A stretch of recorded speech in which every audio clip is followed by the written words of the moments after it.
अहमदनगरच्या राहुरीमध्ये भव्य रास्ता रोको आंदोलन करण्यात आलं।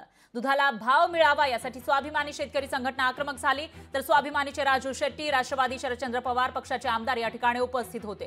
प्राजक्त तनपुरे उपस्थित होते, तर राहुरी इथल्या कृषी उत्पन्न बाजार समिती समोर हा रास्ता रोको करण्यात आला आहे। स्वाभिमानी शेतकरी संघटनेच्या कार्यकर्त्यांचा शेकडो शेतकरी रस्त्यावर उतरले।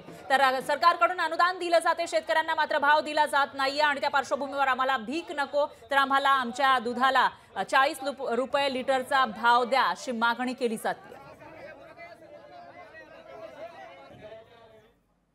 उसाला किमान 800 ते 900 रुपये टनाला कमी भाव मिळाला।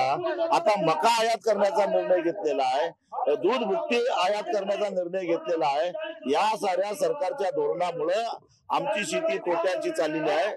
त्यामुळे ज्या पद्धतीनं या देशातल्या उद्योगपतींना गेल्या 10 वर्षामध्ये 14,56,000 कोटीची कर्ज राईट ऑफ करून दिली गेली, तसं सरकारच्या धोरणामुळे आम्ही उत्पादन खर्चापेक्षाही कमी किमतीमध्ये आमचा शेतीमाल विकलेला आहे।